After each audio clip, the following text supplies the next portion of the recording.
नमस्कार साथियों, एक बार फिर से हम लोग BHU BA आर्ट्स और सोशल के लिए जो मैथ की क्लासेस है उसको लेके आपके समक्ष में आया हूँ।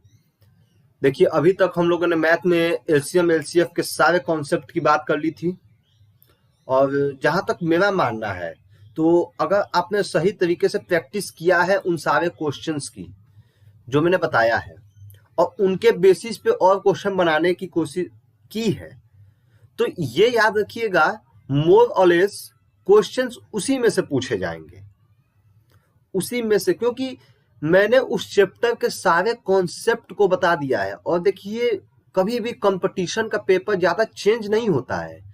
वो क्वेश्चन को, अच्छा क्वेश्चन टफ कैसे होते हैं, तो आपने जैसे कि रिमाइंडर का कॉन्सेप्ट पढ़ा था, अब उस रिमाइंडर के कॉन्सेप्ट में 2-3 कॉन्सेप्ट और मर्ज कर देंगे और ये 2-3 कॉन्सेप्ट मिला देंगे तो भाई वो क्वेश्चन टफ हो गया। बट अगर आप तरीके जानते हैं कि ये अगर क्वेश्चन ऐसे आएगा तो हम ऐसे लगा ले जाएंगे, अच्छा क्वेश्चन में ये भी पूछा है तो अगर उसके तरीके आपको पता है कि इस तरीके आपको हर तरीके पता है, तो अगर ये बात बताइए कि अगर आपको हर तरीके दरवाजे खोलने आते हैं तो आप किसी कैद में बंदी बन सकते हैं क्या? भाई अभिमन्यु का क्या था? अभिमन्यु को अगर 7वां दरवाजा खोलने आता चक्रव्यूह का तो वो अभिमन्यु मरता क्या? नहीं मरता। तो आपको हर दरवाजे से परिचित होना पड़ेगा कि ये दरवाजा खुलता कैसे है, ठीक है। और ये भी एक बार भाई ट्राई भी करना पड़ेगा कि भाई दरवाजा खुलता कैसे है। पता तो चल गया, एक बार हम कोशिश भी करेंगे खोलने की कि क्यों नहीं खुल रहा है और खुल कैसे रहा है। तो कहने का मतलब है कि आप जो कॉन्सेप्ट में बता रहा हूं उस पर आप क्वेश्चन लगाइए, उस तरह के उससे बाहर देखिए क्वेश्चन पेपर में कभी नहीं जाएगा। चलिए आज की क्लास की बात करते हैं। आज की क्लास परसेंटेज यानी प्रतिशत पे रहने वाली है, ठीक है। आज की क्लास में मुख्यतः बात करेंगे हम लोग प्रतिशत यानी परसेंटेज के बारे में बात करेंगे कि परसेंटेज से, और जो भी उसके बेसिक क्वेश्चंस होते हैं, ये लगभग इंट्रोडक्शन वीडियो है एक तरह से इस चैप्टर का। और इंट्रोडक्शन क्या है, मतलब कि इसी में 4-5 कॉन्सेप्ट तो आपके समझिए खत्म ही हो जाएंगे और इसी कॉन्सेप्ट पे क्वेश्चन पूछे जाते हैं। बहुत हल्के क्वेश्चन पूछे जाते हैं BHU में प्रतिशत से, ज्यादा टेंशन मत लीजिए आप। प्रतिशत से बहुत हाई क्वेश्चन नहीं पूछे जाएंगे और जितने भी कॉन्सेप्ट के क्वेश्चन होंगे, देखिए मैं क्वेश्चन प्रैक्टिस ज्यादा नहीं करवाता हूँ। क्यों नहीं करवाता हूँ? क्योंकि क्वेश्चन प्रैक्टिस कराऊंगा तो आपके कॉन्सेप्ट छूट जाएंगे और जरूरी कॉन्सेप्ट है भाई। प्रैक्टिस से तो आदमी खुद करता है ना, आदमी खुद प्रैक्टिस करता है, ठीक है। कोई कोचिंग कोई संस्था आपको अच्छा नहीं बना सकती अगर आप अच्छा बनना चाहते नहीं है। तो आप प्रैक्टिस करिए, जितना हो सके उतना प्रैक्टिस करिए। प्रतिशत की बात करते हैं तो प्रतिशत क्या होता है, तो अगर मैं एग्जैक्ट डेफिनेशन बोलूं तो ये है कि percentage is defined as a part of 100, यानी 100 का भाग जो होता है, भाग प्रतिशत होता है। अब भाई समझ में नहीं आया तो जब बेसिक डेफिनेशंस पे बात कर लेते हैं, मेन जानते रहिए प्रतिशत क्या होता है। तो ये होता है किसी भी नंबर को 100 के रूप में दिखाना, 100 के रूप में प्रदर्शित करना, में दिखाना, इसी को प्रतिशत कहा जाता है। कहने का मतलब क्या है 100 के रूप में, कि अगर मान लीजिए किसी राम है, ये अपने इनकम का 80% क्या करते हैं भाई, खर्चा कर देते हैं खर्चा कर देते हैं। तो इससे क्या ज्ञात हो रहा है, इस 80% से क्या ज्ञात हो रहा है कि राम की जो इनकम है वो 100 है और इसका 80% राम खर्चा करते हैं और 20% यानी 20 रुपए, 80% यानी 80 रुपए खर्चा करते हैं और 20 रुपए यानी कि वो बचा लेते हैं।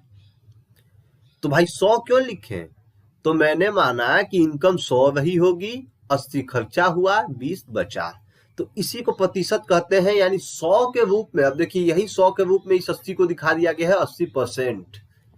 तो बस ये जानते रहिए कि प्रतिशत क्या होता है। इससे क्वेश्चन नहीं पूछे जाएंगे, क्वेश्चन जहां से पूछे जाएंगे हम उनकी बात करेंगे, ठीक है। और परसेंटेज कैसे बदला जाता है, कोई भी फ्रैक्शन दिया हो x/y, कोई भी दिया हो फ्रैक्शन, इसको प्रतिशत में बदलना है तो बच्चों क्या करेंगे, तो इसको कर देंगे क्या कि x/y गुणे 100, x/y गुणे 100, ये आपका यही प्रतिशत में बदल जाता है, यही आपका परसेंटेज हो जाता है। ठीक है, ये बहुत बेसिक चीज है। मुझे उम्मीद है कि यहाँ पे जो सारे बच्चे बीएचयू की तैयारी कर रहे हैं वो प्रतिशत को कहीं ना कहीं कभी ना कभी तो भाई पढ़े ही होंगे, और मुझे ऐसा लगता है कि आप लोगों ने इस चीज को पढ़ा होगा। ठीक है, आगे बात करते हैं जरा सा। देखिए प्रतिशत, बहुत फॉर्मूले हैं, जितने क्वेश्चंस इस चैप्टर में हैं उतने फार्मूले हैं भाई। इंक्रीजिंग परसेंटेज का अलग फार्मूला, डिक्रीजिंग परसेंटेज का अलग फार्मूला, और परसेंटेज आपकी जड़ होती है प्रॉफिट लॉस की। अगर आपका फाउंडेशन यानी कि जो नींव है ये मजबूत है तो आपका घर भी बहुत अच्छा बनेगा, ये यकीन रखिएगा। तो ये नींव है किस चैप्टर की? ये नींव होती है प्रतिशत नींव होती है लाभ और हानि चैप्टर की, प्रॉफिट एंड लॉस चैप्टर की। तो ये अगर चैप्टर देखिए, अर्थमेटिक मैथ की बात कर लें जिसमें प्रतिशत, LCM number system, ratio proportion ये सब आते हैं, इस चैप्टर की जान जो है ना वो रेशियो प्रोपोर्शन होता है और परसेंटेज होता है। ये दो चैप्टर जिसके अच्छे हैं ना वो कभी कहीं भी फंस ही नहीं सकता है। तो आपको कुछ करना नहीं है, इन्हीं दो चैप्टर को अच्छा बनाना है, जिसमें से एक चैप्टर भाई मेरा ये है, प्रतिशत है। तो जब आप बात कर लेते हैं इस चैप्टर में, देखिए फॉर्मूले हम लोग नहीं पढ़ेंगे, फॉर्मूले के बिना पढ़ेंगे। एक मेथड, बेस्ट मेथड, वो कहते हैं ना एक सर्वश्रेष्ठ, तो वही लगाएंगे कि पहला मेथड रेशियो, दूसरा कन्वर्जन। तो मैं अभी आपको बता दिया कि परसेंटेज में फ्रैक्शन को कैसे बदलते हैं, x/y गुणे 100 कर दीजिए, वो फ्रैक्शन बदल जाएगा xy। दूसरा मेथड है एजप्शन। तो देखिए एजप्शन यानी कि जो मैं यहाँ पे बताया आपको, यहाँ पे बताया। एक और एग्जांपल ले लेता हूं। अगर कोई आदमी की सैलरी 20% क्या करती है, इंक्रीज कर जाती है, बढ़ जाती है, तो बताइए 20% इंक्रीज कर जाती है, ठीक है, तो इसको लिखने का दो तरीका होता है। 20% इंक्रीज कर जाती है, बस इतना ही क्वेश्चन समझिए, 20% इंक्रीज कर जाती है, तो इसके लिखने का एक तरीका तो ये होता है कि आदमी की सैलरी 100 वही एजम्पशन बता रहा हूं मैं अगर 100 को मानक माना जाए तो उस पर बता रहा हूं कि 120 हो जाती है, यानी कि यहाँ पे 20% इंक्रीज कर जाती है। ठीक है, यानी कि मैंने माना क्या, 100 उसकी सैलरी होगी और 20% यानी कि 120 उसकी सैलरी हो गई है। एक तरीका तो ऐसे क्वेश्चन लगाया जाता है कि मैं मानक मान लिया 100, अब 20% कम होता तो क्या लिख देता, 80 लिख देता, 20% कम होगी भाई। एक तरीका तो यह होता है। दूसरा मैं रेशियो मेथड आपको बताने वाला हूं कि 20% इंक्रीज कर जाती है, इसका रेशियो अगर रेशियो की तरीके से लिखा जाए तो क्या होगा, तो 20% को मैं ऐसे लिख सकता हूं, परसेंट को भाई 100 के फॉर्म में दिखाना होता है तो 100 के बटे में दिखा दिया, काटेंगे इसका क्या आएगा, 1/5 आ जाएगा। तो ये जो वैल्यू होती है ना, ये ओरिजिनल वैल्यू होती है। ओरिजिनल वैल्यू कहने का मतलब कि ये असली वैल्यू होती है, शुरू वाली वैल्यू होती है। यानी कि राम की जो शुरू की सैलरी क्या वही होगी, 5 वही होगी। और इंक्रीज की बात किया है ना, इंक्रीज की बात किया है तो आप यहाँ पे प्लस लिखिएगा और इसमें इसको प्लस कर दीजिएगा, यानी कि पहले उसकी सैलरी 5 थी, अब बढ़ के हो गई है क्या, 6। अगर ये चीज समझ में आ रही है ना तो आप समझिए कि पूरा मैथ परसेंटेज आप समझ गए हैं। अब 20% अगर सैलरी उसकी कम हो रही होगी, देखिए मैं अधिकतर इसी से बताऊंगा, ये आसान पड़ता है आपके लिए भी और मेरे लिए भी आसान पड़ेगा, दोनों के लिए। अब मैं बताऊंगा तो दोनों से। तो देखिए 20% सैलरी कम हो गई, किसकी बात हो रही है भाई, सैलरी की बात हो रही है। पुरानी सैलरी क्या है उसकी, 5 है, कम हो गई है। कम होने का मतलब क्या है कि 4 हो गया, 5 में से 4 घटा दीजिएगा, बढ़ेगा तो ये हो जाएगा। अब जैसे ये क्वेश्चन था कि वो 80% खर्चा कर देता है अपने सैलरी का, 80% क्या करता है, ये क्वेश्चन बता रहा हूँ। 80% खर्चा कर देता है, कहने का मतलब क्या है, 80/100 कर देंगे, काटे 4/5 आ गया। तो यानी उसकी इनकम क्या होगी, 5 वही होगी, वो 4 खर्चा कर देता है और 1 क्या करता है, बचा लेता है। प्रतिशत यही है। देखिए प्रतिशत क्या है कि रेशियो मेथड यही है कि आप उसको रेशियो के फॉर्म में दिखाइए। 100 से मुझे लगता है सबको आता होगा, या नहीं भी आता है तो ये मान लीजिए उसकी सैलरी 100 वही होगी, वो 120% बढ़ती है तो 120 होगी, बस। अब जैसे जैसे हम क्वेश्चन लगाते चलेंगे, अगर ये कॉन्सेप्ट आपको यहाँ पे समझ में आ रहा है रेशियो का, तो क्वेश्चन हम लोग लगाते चलेंगे तो आपको क्लियर होता चलेगा। चलिए पहले क्वेश्चन की बात भी कर लेते हैं। अब देखिए मैं क्वेश्चन के हिसाब से आपको कॉन्सेप्ट सिखाऊंगा, ठीक है। पहला क्वेश्चन पहले टाइप का है इंक्रीज और डिक्रीज के बेसिस पे भाई, इंक्रीज और डिक्रीज के बेसिस पे। यदि एक की देखिए दोनों मेथड में बताऊंगा अभी फिलहाल में, दोनों मेथड, यहाँ पे आपका परसेंटेज मेथड होगा और यहाँ पे आपका 100 वाला मेथड होगा। 100 मेथड इसको नाम दे देते हैं, मतलब एंज्यूम करके, और यहाँ पे रेशियो मेथड होगा, ठीक है। यदि if A income is 20% more, if A income is 20% more than B, how much B less than A? यदि A का आय B से 20% अधिक है तो B का आय A से कितना कम होगा। चलिए पहले 100 से मान लेता हूं B की आय क्या वही होगी, 100 वही होगी, मान सकते हैं ना। देखिए B की आय में यहां से मान लिया है, तो A की आय क्या हो जाएगी, मुझे बताएगा कोई।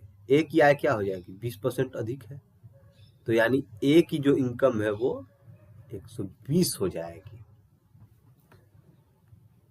ये समझ में आया कि B की आय को मैं 100 मान लिया तो A की आय 20% अधिक हो जाएगी, यानी 120 हो जाएगी। अब क्वेश्चन पूछा है कि B की आय A से कितना कम है।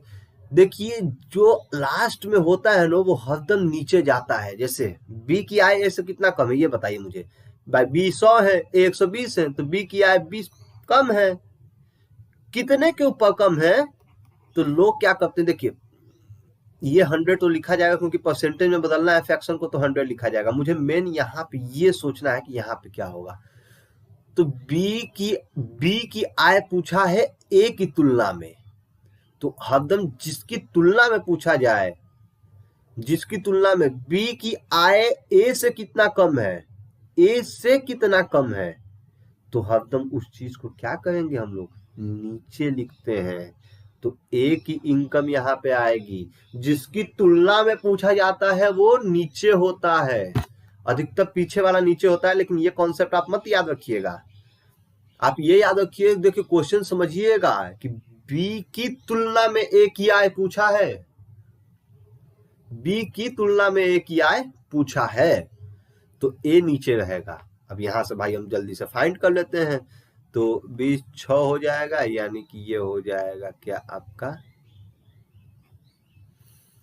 16 सही 2/3%। इसको काटेंगे जब आप तो 50/3 आएगा, और 50/3 यही होता है, ये आपका आंसर हो जाएगा। ये तो भाई 100 मेथड हो गया, प्रतिशत मान के। एक रेशियो मेथड है, रेशियो मेथड की बात कर ले, पहले यहाँ पे B लिख दीजिएगा, सॉरी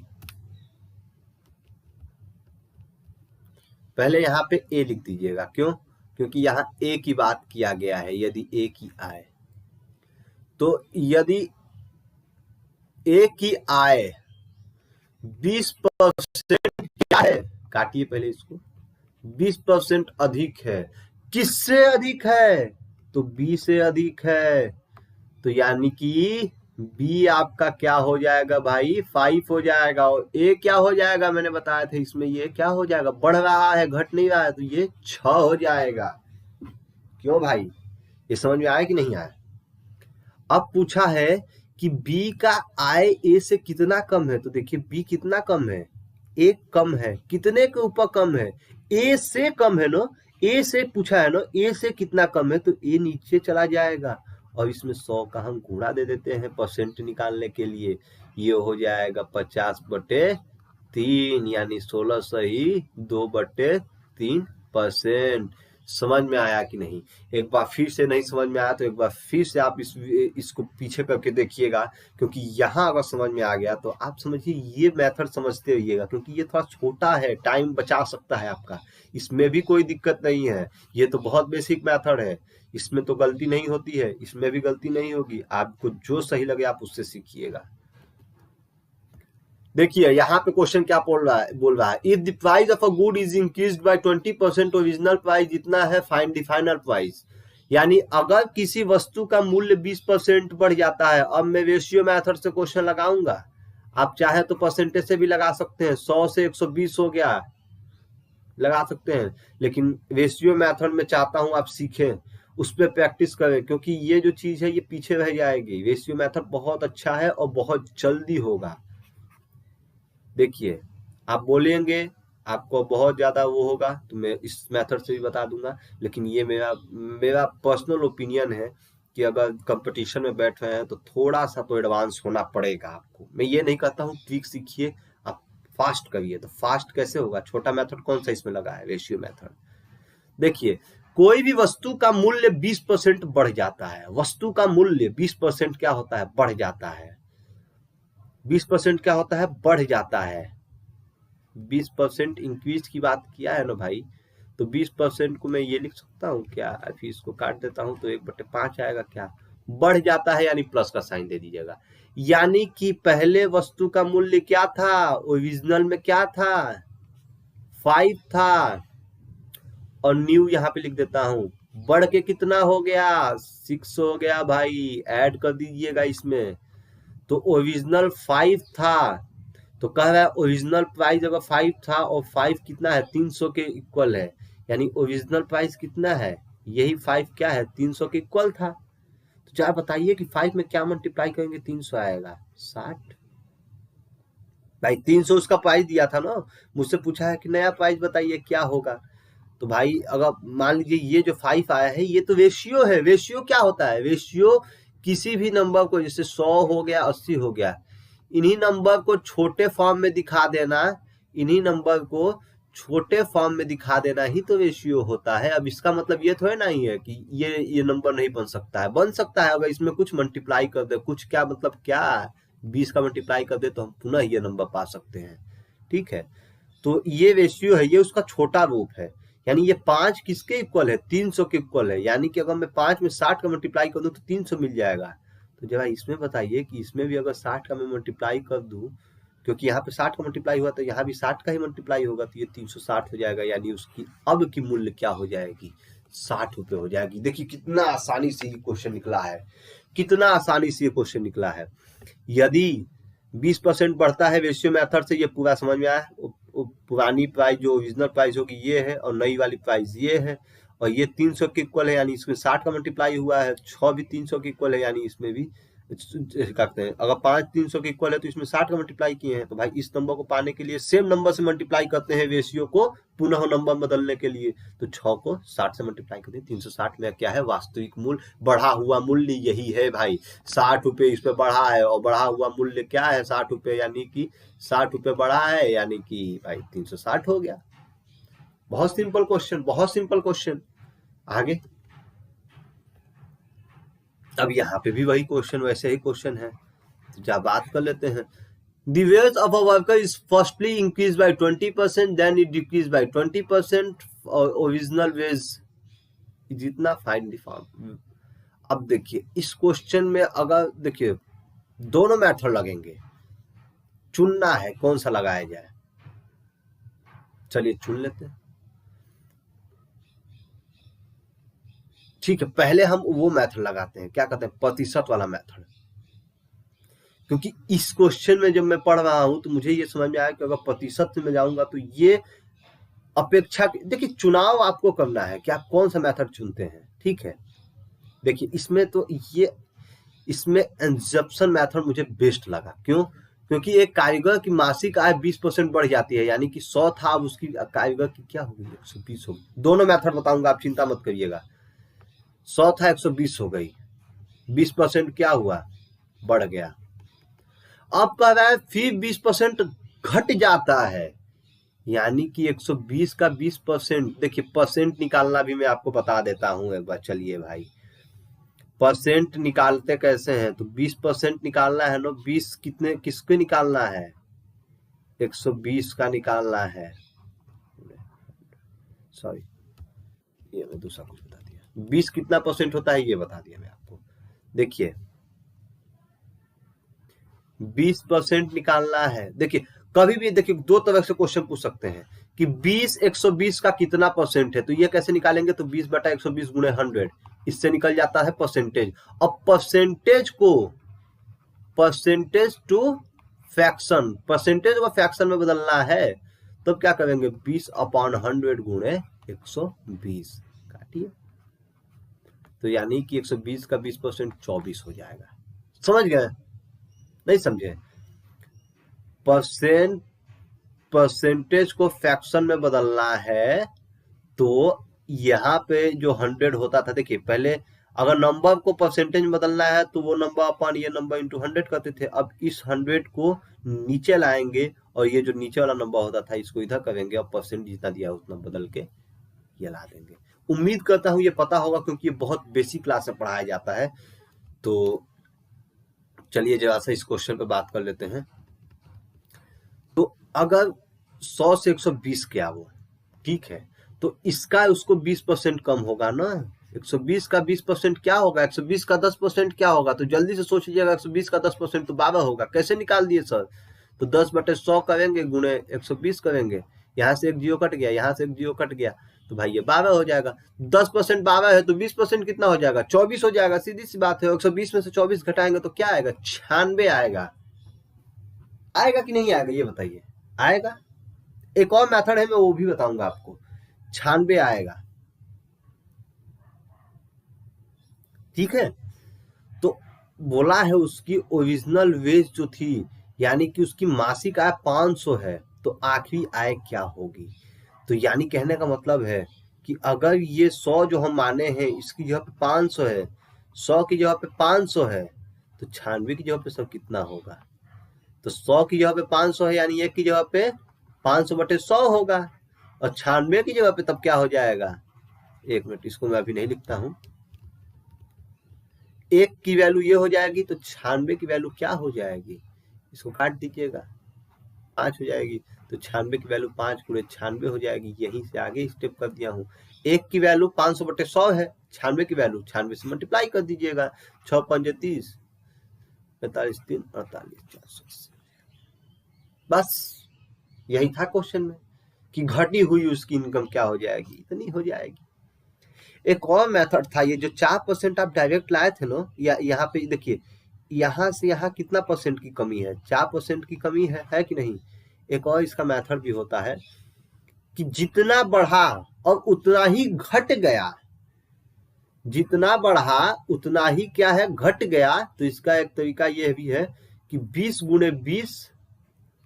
देखिए जब भी क्वेश्चन पूछेगा कि जितना बढ़ा उतना ही परसेंट घट भी गया, तो इतना आप मान लीजिएगा ना कि उसमें क्या है? उसमें तो माइनस होगा ही होगा, उसमें घटना तय है, घटेगा ही, कभी वो बढ़ नहीं सकता है। जैसे यहाँ पे 4% घटा ना, हरदम इस केस में घटेगा।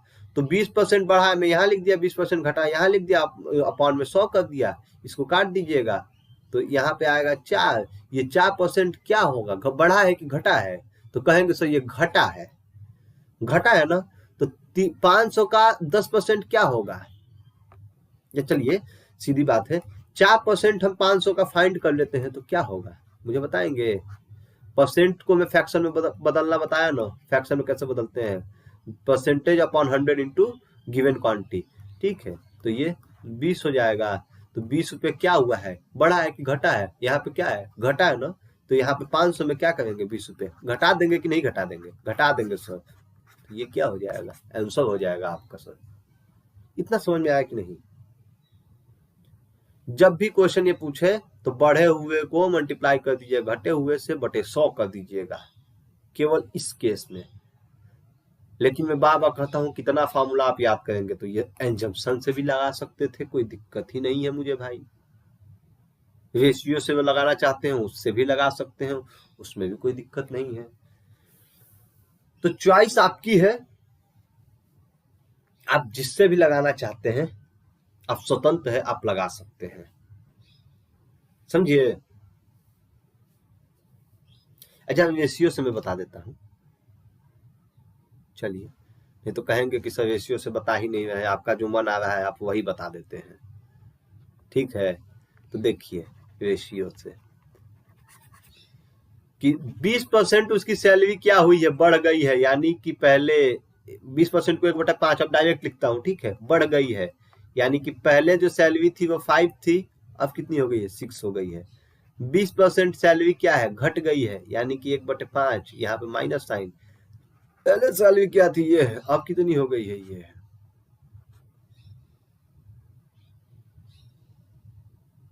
ठीक है, अब देखिए ये सैलरी और ये सैलरी, पहले की ये ओरिजिनल सैलरी, ये ओरिजिनल सैलरी है और ये फाइनल सैलरी है। पहले सैलरी बढ़ी थी, अब सैलरी घटी है, इन दोनों का मल्टीप्लाई कर देते हैं तो ये 25 हो जाएगा, ये 24 हो जाएगा। यानी देखिए घटी है ना, एक यहाँ घटा है ना, और 25 कितने के इक्वल था, 500 दिया है क्वेश्चन में कि मासिक आय उसकी 500 रुपए थी।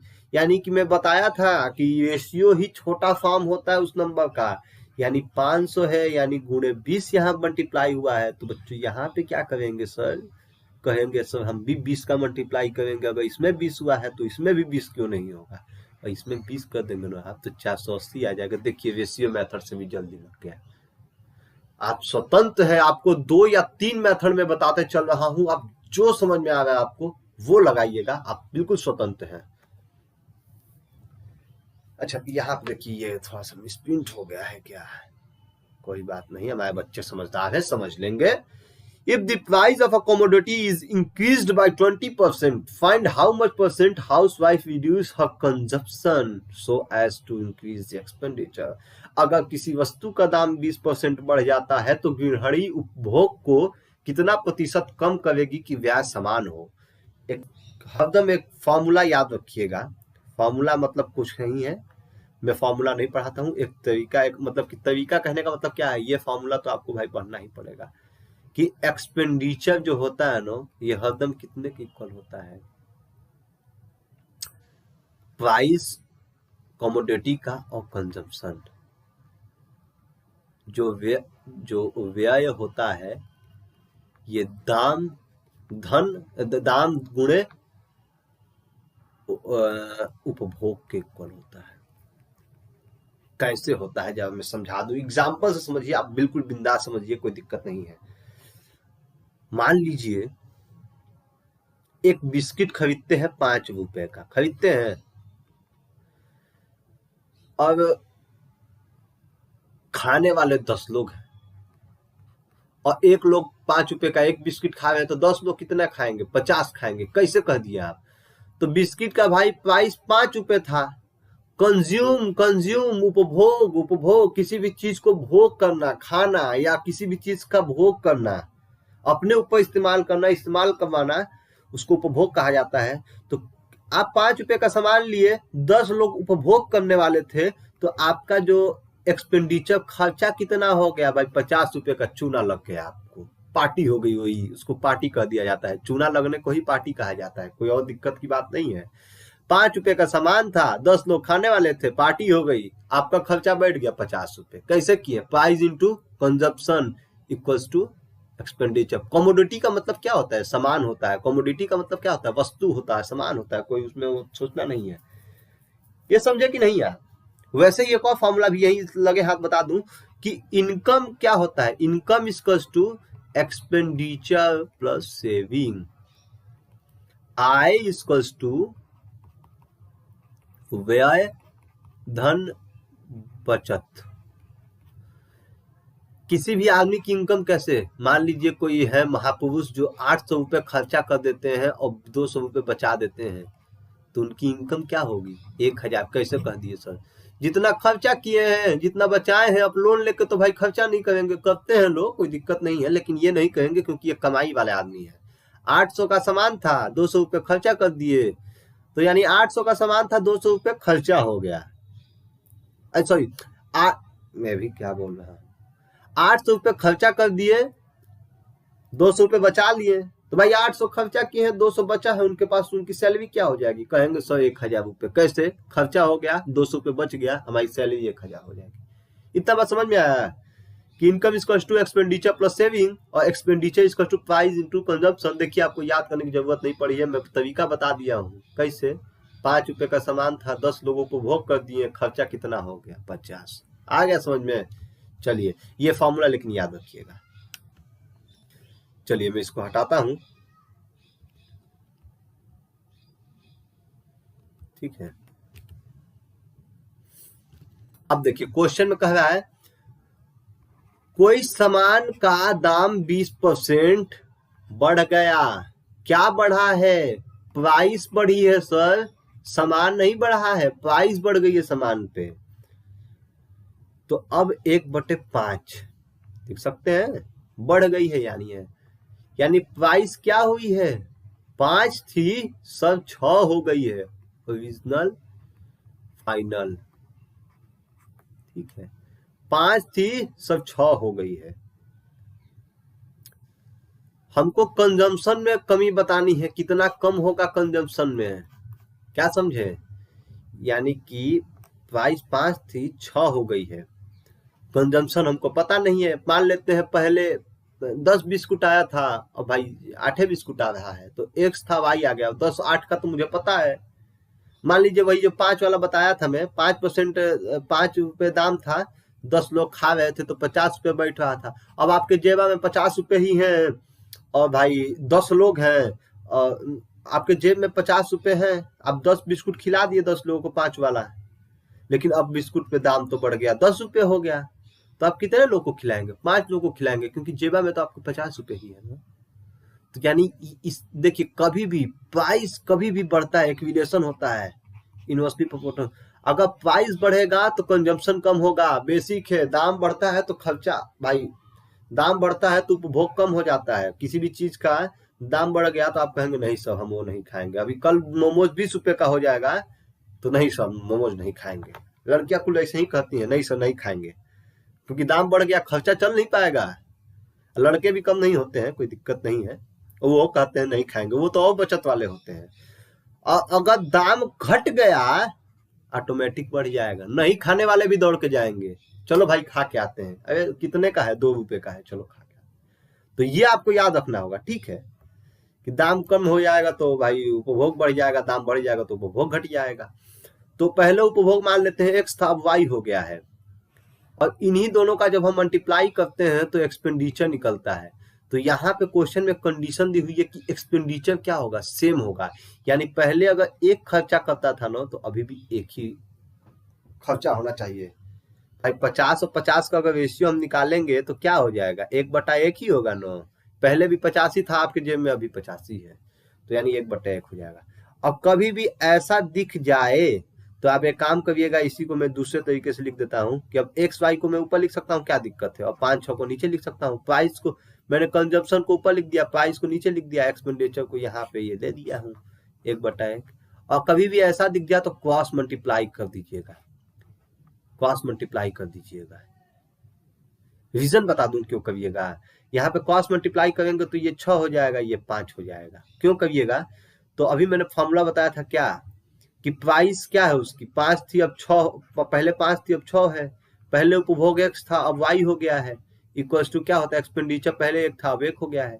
तो ये 6 को उधर भेजेंगे और इस 5 को नीचे भेजेंगे, तो 6/5 हो जाएगा इक्वल्स टू x/y। ये लिख सकते हैं ना। तो देखिए ना, x के नीचे 6 ही आ गया है और y के नीचे 5 आ गया है। तो ऐसे करने की जगह पे मैं डायरेक्ट यहीं पे क्या करेंगे, हम लोग क्रॉस मल्टीप्लाई कर देंगे जब भी नीचे मल्टीप्लाई होगा। और ऊपर मल्टीप्लाई के लिए क्या करते हैं, सीधे सीधे मल्टीप्लाई कर देते हैं, सब कोई दिक्कत ही नहीं है। तो बस ये समझते रहिएगा। अब जरा मैं बताऊं कि पहले एक्सपेंडिचर क्या था, ये 6 5 क्या आया है, ये x/y की वैल्यू आई है 6/5। यानी पहले 6 लोग खाते थे अब 5 ही लोग खाते हैं। पहले 6 लोग खाते थे अब कितना खा रहे हैं, 5 ही लोग खाते हैं। तो आप बताइए एक्सपेंडिचर कितना कम हुआ है, कितना बदला है? तो कहेंगे सर 1 कम हो गया है। कितने के ऊपर कम हुआ है? तो 6 के ऊपर कम हुआ है ना। पहले 6 खाते थे अब 5 खाते हैं। कितने के ऊपर जो कम हुआ है वो नीचे आ जाएगा भाई। तो 6 के ऊपर कम हुआ है, अब प्रतिशत में बदलना है तो आप गुणे क्या कर देंगे, 100 कर देंगे, तो ये क्या हो जाएगा, तो ये हो जाएगा, सब कह देंगे डायरेक्ट कि देखिए मैं भूल रहा हूँ क्या, 50/3 हो जाएगा। ये 50/3 यानी कि 6/3, 50/3 को यही लिखा जाता है, ये आप डायरेक्ट याद रख सकते हैं। 1/8 को 12.5 लिखा जाता है, आप याद रख सकते हैं। लेकिन ये सब में कोई वो नहीं है, इसलिए मैं याद नहीं कराता हूँ आपको, ठीक है। तो आप डायरेक्ट यही लिख सकते हैं, 1/6 को ये हो जाएगा, इसको काटेंगे 2 से 3 50, ये आ जाएगा, यहाँ से ये आ जाएगा, फिर यहाँ से ये आ जाएगा, यही आपका उत्तर हो जाएगा सर। इतना कम हो जाएगा कंजप्शन में, तो भाई एक्सपेंडिचर नहीं बदलेगा। अगर इतने लोग को काट के छाट के अलग कर देंगे तो भाई हमारे पास जितना है हम उतना क्या कर लेंगे, खा लेंगे। ये समझते रहिएगा, बड़ा अच्छा है। जीवन से रिलेट करके किसी चीज को आप जीवन में उतार के पढ़ेंगे ना, कभी भूलेगा नहीं, मस्तिष्क कभी उससे छोड़ेगा नहीं। क्यों? क्योंकि वो जिंदगी आप जिए होते हैं। और चलिए आगे क्वेश्चन पढ़ लेते हैं। अगर किसी आयत की लंबाई 20% बढ़ जाती है, भाई लेंथ क्या होता है, किसी रेक्टेंगल का 20% बढ़ जाता है, 10% ब्रेथ क्या होता है, कम हो जाता है, तो बताइए उसकी एरिया कितनी बदली होगी। क्या बात पूछ दी है सर, ये तो हम ऐसे ही लगा देंगे। क्यों बच्चों, एरिया इक्वल टू क्या होता है, लेंथ इंटू ब्रेथ। भाई क्षेत्रफल इक्वल टू लंबाई इंटू चौड़ाई। तो जब ऐसा बात कर लेते हैं, ओरिजिनल, यहाँ पे ओरिजिनल भाई, पहले नए वाला, यहाँ पे फाइनल, समझते चलेंगे। देखिए लेंथ है, लंबाई क्या है, 20% क्या है, बढ़ गई है ना, सॉरी यहाँ पे नहीं, 1 मिनट। लंबाई क्या है, 20% बढ़ गई है, यानी कि 1/5 बढ़ गई है। अब ब्रेथ क्या हुआ है बच्चों, 10% घट गई है, यानी 1/10 माइनस का साइन। और नीचे वाला हरदम ओरिजिनल होता है, बदलता क्या है, जो प्लस या माइनस करने के बाद आता है। तो ओरिजिनल लंबाई इसकी क्या है, मुझे बताएगा कोई, 5 है, नीचे वाला भी बोला ओरिजिनल होता है। और ब्रेथ ओरिजिनल क्या है, नीचे वाला ओरिजिनल होता है, तो 10 है। तो पुरानी वाली एओ ओरिजिनल क्या हो जाएगी, ओरिजिनल एरिया क्या हो जाएगी, एओ। तो कह देंगे सब 5 × 10 कितना होता है, 50 होता है। अब फाइनल की बात कर लेते हैं, तो फाइनल लेंथ इंटू ब्रेथ, ये फाइनल है, न्यू लिख देते हैं भाई, न्यू लिख देते हैं। नया लेंथ क्या है, तो सब 5 में 1 बढ़ा है ना, तो जोड़ दिए ना, तो 5 में 1 जोड़ दीजिएगा सर, 6 हो जाएगा। अब ब्रेथ क्या है, घट गया है, घट गया यानी पहले 10 था, अब क्या हो जाएगा, 1 घट गया तो यानी 9 हो जाएगा। तो सर आप बोल देंगे कि एरिया क्या हो जाएगी, नई एरिया क्या हो जाएगी, सब 54 हो जाएगी। यानी कि एरिया कितनी बदल गई, पहले एरिया 50 थी, अब एरिया 54 हो गई। एरिया में बदलाव कितने का हुआ, तो एरिया में बदलाव हो गया सर 4 का, 4 बढ़ गया, कितने के ऊपर बढ़ गया, 50 के ऊपर बढ़ गया। क्यों सर, तो हम कह देंगे सीधे कि 8% एरिया क्या हो गई है, इंक्रीज कर गई है। यही आपका उत्तर हो जाएगा सर। तो देखिए लगभग आज हर तरह के क्वेश्चन की हमने बात किया, हर तरह के क्वेश्चन को हमने समझा, लगाया, जाना।